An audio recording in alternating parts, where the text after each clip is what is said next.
Hello everyone, I hope आप सब अच्छे होंगे। आज हम डेड मैन वंडरलैंड का लास्ट वीडियो एक्सप्लेन करने वाले हैं and this is going to be the final video of the series. इसमें हम पूरी स्टोरी भी एक्सप्लेन करेंगे, क्या हुआ क्यों हुआ।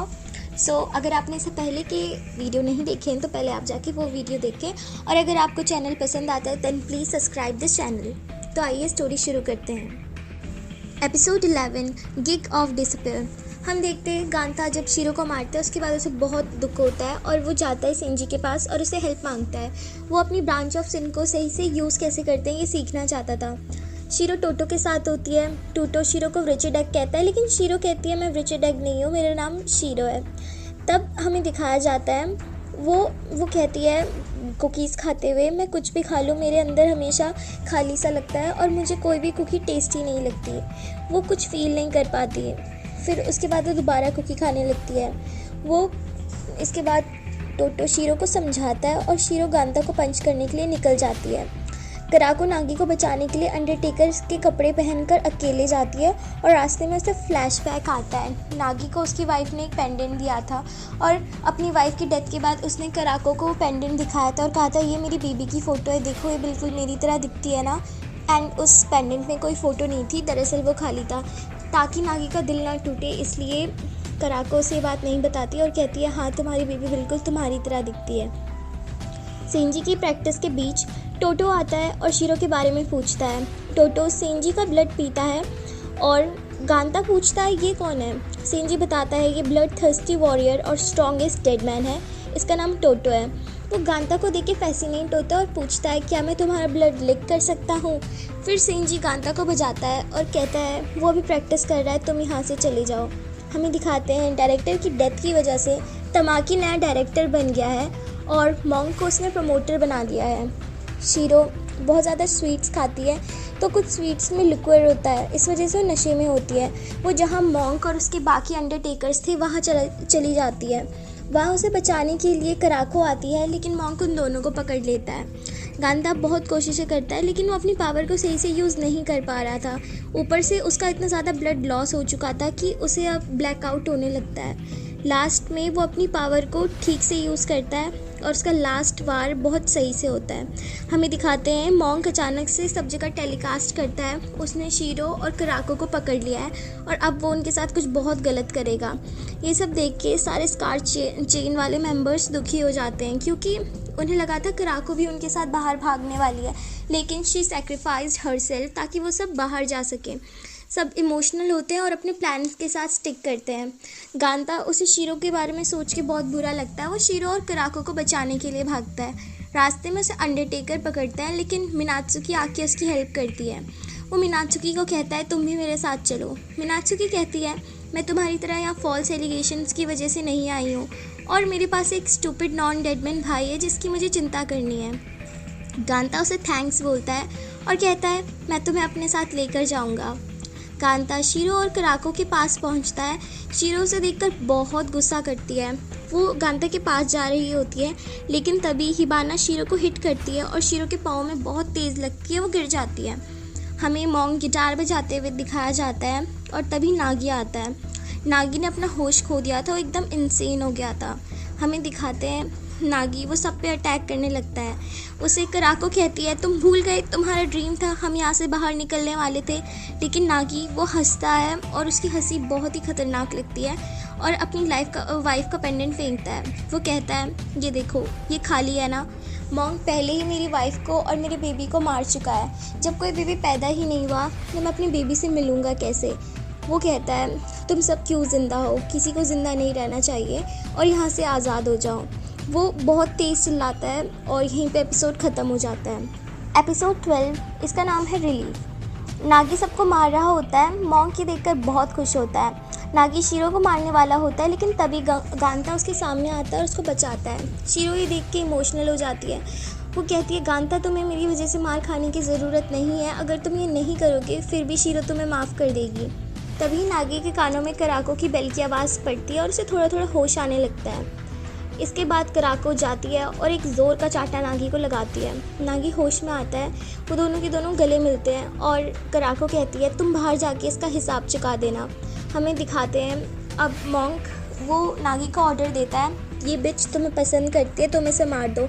लेकिन अब वो होश में आ गया था तो वो उसकी बात मानने से मना कर देता है। हमें दिखाते हैं मॉन्क अपने आप को बचाने के लिए वो नागी पर हमला करता है और नागी पे फायर कर देता है, जिस वजह से उसके पेट में एक बहुत बड़ा होल हो जाता है और वो नीचे गिरता है। वो सभी को मारने लगता है और हमें फ्लैशबैक आता है। मॉन्क बचपन में बहुत सीधा था, वो बुद्धिस्ट टेम्पल में काम करता था। क्योंकि वहाँ वो छोटा सा था तो सब लोग उसे बुली करते थे। उसने घायल किटन को बचाया था और उसकी देखभाल करता था। बाकी मॉन्क उसको हैरेस करते, मारते, उसका रेप करते और गलत व्यवहार करते। वो फिर भी सोचता था शायद ये लोग अंदर से सफ़र कर रहे हैं, जिसका गुस्सा ये निकाल रहे हैं। लेकिन एक दिन रेड होल इंसिडेंट में अर्थक्वेक आया और उसकी किटन मर गई। उसके बुलीज़ वो उसे भीख मांग रहे थे उन्हें बचाने की, लेकिन उसके बाद माइंड बिल्कुल चेंज हो गया और उसने अपने सारे बुलीज़ को मार दिया और उसका नज़रिया, उसकी पर्सनालिटी बिल्कुल बदल गई। उसे हर चीज़ का आंसर अब डेथ लगती थी। Like death is the ultimate answer of everything. हमें दिखाते हैं हिबाना जब मॉन्क का ये रूप देखती है वो बिल्कुल अजीब फील करने लगती है। वो रोते रोते बाहर जाती है। वो कहती है I can't take this anymore. तभी टोटो उसे देखकर खुश होता है और उसे मार डालता है। हमें दिखाते हैं मॉन्क गांता पर अटैक करने वाला होता है। वो बोलता है मैं लोगों को बचाता हूँ जब तक कोई मुझे ना बचा ले। गांता का स्टोन शाइन करने लगता है। शीरो, उसके पाँव अपने आप ही ठीक हो जाते हैं और वो खड़ी हो जाती है। शीरो खड़ी होकर एक स्माइल देती है, लेकिन तभी गांता शीरो को पीछे करता है और कहता है shero I will be the S man this time. वो शीरो को साइड करता है और शीरो और गांता वो दोनों चमकने लगते हैं। मॉन्क पर गांता अटैक करता है। टोटो ही देख रहा होता है। नागी मॉन्क को पकड़ता है ताकि वो भागे ना और बूम, मॉन्क मर जाता है। नागी अपने डेथ बेड पर होता है और वो गांता को कैंडी देता है। वो सब बोलता है गांता तुम फुल ऑफ होप्स हो। वो कराको को थैंक यू बोलता है और कराको बहुत रोने लगती है। कराको इसके बाद बाकी जो डेड मैन होते हैं उनके साथ भागने में कामयाब हो जाती है और अपना प्लान सक्सेसफुल करते हैं। शीरो वहाँ पे लेटी होती है क्योंकि वो बेहोश थी और गांता खड़ा होता है। वो देखती है बिल्डिंग टूट गई है और उससे फेरिस व्हील आगे से दिख रहा होता है। वो गांता को बोलती है गांता क्या तुम बाहर नहीं जाओगे? गांता कहता है नहीं, मैं यहीं रुकूंगा और अपने बाकी फ्रेंड्स को प्रोटेक्ट करूंगा। वो शीरो को सॉरी बोलता है। शीरो स्माइल करती है और कहती है कोई नहीं, मुझे तो आज ये स्पार्कली थिंग्स भी देखने को मिल गई। इसके बाद गांता बहुत रोता है। मकीना तमाकी से पूछती है कुछ कैदी भाग गए हैं क्या, बट वो उसे कुछ नहीं बताता क्योंकि उन्होंने जी ब्लॉक एक सीक्रेट रखा हुआ था। तो मकीना कहती है गांता और यो वो दोनों वापस आ गए हैं, मैं उनसे पूछताछ करूंगी वो पिछले 11 दिन कहाँ थे। इसके बाद मकीना पूछती है प्रमोटर तुम्हें कोई दिक्कत तो नहीं? तमाकी कहता है तुम्हारे जो मन में आए करो। टोटो गांता शीरो की पिक देखकर कहता है गांता का सिन कैसा टेस्ट करता होगा। दरअसल टोटो की ये पावर थी, वो किसी का ब्लड एक बार टेस्ट करता था तो उसकी तरह वो अपना सिन चेंज कर सकता था, वो किसी का भी सिन अडेप्ट कर सकता था, ये उसकी स्ट्रेंथ थी। इसके बाद हमें दिखाते हैं शीरो गाना गाती है। शीरो गाना सुनकर गांता को बहुत नॉस्टैल्जिक फील होता है। वो शीरो को कहता है ये गाना मैंने कहीं सुना हुआ है। शीरो कहती है हाँ तुम्हारी मम्मा ये गाना हमें सुनाया करती थी। गांता कहता है तुम प्लीज़ इस गाने को मत गाओ, ये गाना मैंने लास्ट टाइम तब सुना था जब मेरे सारे फ्रेंड्स की डेथ हुई थी। फिर गांता कहता है लेकिन ये गाना रेडमैन को कैसे पता, और यहीं पे सीरीज़ ख़त्म हो जाती है।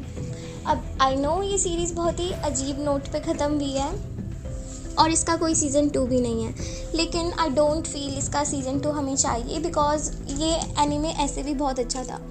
इसके बहुत सारे क्वेश्चन हमारे मन में रह जाते हैं, इसलिए मैं इसका थोड़ा एक्सप्लेनेशन देती हूँ।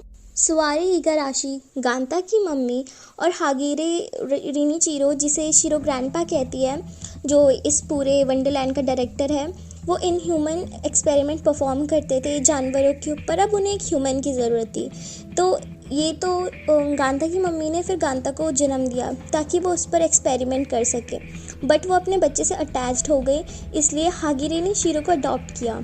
शीरो गांता बचपन से ही साथ थे, वो दोनों दोस्त बन जाते हैं और उनका favourite super hero S man होता है। शीरो पर बहुत ज़्यादा इनह्यूमन एक्सपेरिमेंट होते हैं। उसकी आर्म एक बार खेलते खेलते निकल जाती है, वो बहुत रोती है। वो गांता को भी बताती है कि मेरी बॉडी बहुत पेन करी है और अब मैं ये और नहीं झेल सकती।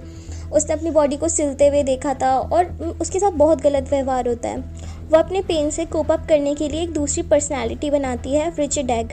वो पर्सनैलिटी बहुत डेडली और शीरो के अपोजिट थी। गांता की मॉम दोनों बच्चों से अटैच हो गई थी। शीरो की रिजिड पर्सनैलिटी को सप्रेस करने के लिए गांता की मम्मा ने वो लोरी बनाई थी जिसे शीरो गाती थी, और उसे सुनकर वो बिल्कुल काम रहती थी। शीरो और सफ़र नहीं करना चाहती थी, और उसे गांता की मम्मी से पता लगता है वो खुद की पावर से अपने आप को मार सकती है, तो उसने ये अटैम्प्ट किया। उसके अटैम्प्ट की वजह से ग्रेट टोक्यो अर्थक्वेक आया, जिससे टोक्यो का कुछ पार्ट तबाह हो गया। इसके बाद गांता की मॉम ने गांता के दिमाग से शीरो की मेमोरीज इरेज कर दी और उसे उसके डैड के पास भेज दिया। गांता की मॉम ने मदर गूस सिस्टम बनाया जिसमें शीरो की ट्रू पावर सील हो गई। उस सिस्टम की वजह से लोरी कॉन्स्टेंटली रिपीट पर चलती थी, और जब वो लोरी बंद हो जाती थी तो शीरो का अपने ऊपर कंट्रोल नहीं रहता था, और जो उसकी दूसरी पर्सनालिटी है वो उसके ऊपर टेक ओवर कर लेती थी। अर्थक्वेक की वजह से हागिरे भी घायल हुआ था और वो हॉस्पिटल गया था। जब वो हॉस्पिटल से वापस आता है, वो गांता की मॉम को बोलता है तुम शीरो की जो पावर है मदर गूस सिस्टम में सील, इसे खोल दो। लेकिन शीरो की मॉम मना करती है, और वो बहुत गिल्टी फील कर रही थी जो शीरो के साथ हो रहा था उस वजह से, तो वो खुद को शूट करके मार देती है।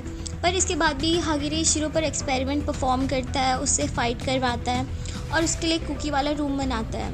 हमें दिखाते हैं एक सबसे बड़ा सवाल, गांता के फ्रेंड्स को शीरो ने क्यों मारा। दरअसल शीरो जेलस थी क्योंकि वो कभी भी एक नॉर्मल लाइफ नहीं जी पाई।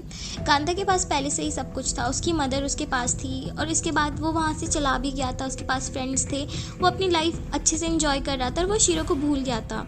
शीरो भी एक नॉर्मल लाइफ जीना चाहती थी, लेकिन उसे कभी इस चीज़ का मौका ही नहीं मिला।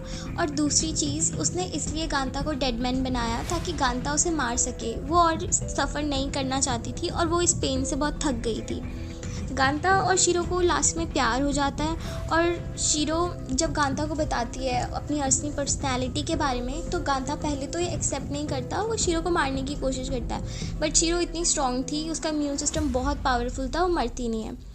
लास्ट में दोनों के दोनों रीयूनाइट हो जाते हैं, और ये फेरिस व्हील में बैठते हैं, एक दूसरे को हक करते हैं। इन दोनों के हक करने की वजह से जो इनके दोनों के डायमंड्स होते हैं वो कोलाइड करते हैं, और एक बहुत बड़ा ब्लास्ट होता है जिससे आधा डेडमैन वंडरलैंड तबाह हो जाता है। सारे जो डेडमैन होते हैं वो फ्री हो जाते हैं, सब लोग अपनी लाइफ आगे जीने लगते हैं। बस शीरो इस चीज़ से कोमा में चली जाती है, और लास्ट में गांता शीरो से मिलने जाता है, और जब वो वापस चला जाता है उसके बाद शीरो कोमा से उठती है और अपनी आंखें खोलती है। यहाँ पे हमें बहुत सारी चीज़ें नहीं दिखाई गई हैं सीरीज़ में, जैसे जो हागिरे था वो एक बहुत घटिया आदमी था। वो चैन और एन दो डेडमैन्स को अडॉप्ट करता है, और उन दोनों की बहुत अच्छी पावर होती है। वो दोनों के दोनों एक इंसान की मेमोरीज़ दूसरे इंसान में ट्रांसफ़र कर सकते हैं, यानी इंसान अपनी बॉडी का फॉर्म चेंज कर सकता है। तो पहले जब हागिरे अर्थक्वेक में उसे इंजरी हुई थी, तो उसने अपनी जो बॉडी है वो ट्रांसफ़र, अपनी मेमोरीज सब कुछ ट्रांसफ़र करके तमाकी के फादर को अपना नेक्स्ट जनरेशन बनाया था। और इसके बाद जब तमाकी के फादर की भी डेथ हो गई, तो उन्होंने टोटो द स्ट्रॉन्गेस्ट डेड मैन उसकी बॉडी पे कब्जा जमाया, क्योंकि उसकी पावर थी वो सबके सिन को रेप्लिकेट कर सकता था। तो फिर अल्टीमेटली लास्ट में इसकी भी डेथ हो जाती है, बट इसकी पावर बहुत अच्छी थी, एंड ये स्टोरी भी बहुत बढ़िया थी। दूसरी चीज़, मेरा फेवरेट कैरेक्टर सेंजी है। सीरीज़ में नहीं दिखाया गया है, पर मांगा में सेंजी का बहुत इंपॉर्टेंट रोल है, एंड आई थिंक मुझे गांता से ज़्यादा उसका कैरेक्टर पसंद आया। अगर स्ट्रॉन्गेस्ट डेडमैन देखें तो Toto was the strongest dead man, जो किसी की भी पावर यूज़ कर सकता था और कॉपी कर सकता था। He was a fast learner. So that's all for today. मुझे लगता है मैंने अच्छे से एक्सप्लेन किया है, लेकिन अभी भी अगर कोई क्वेरी या कोई क्वेश्चन हो तो आप प्लीज़ कमेंट करिए और मुझे बताइए। Thank you so much for watching this video. ऐसी नई नई वीडियो और एनीमे एक्सप्लेनेशन हम लाते रहेंगे। So please support and bye bye, take care.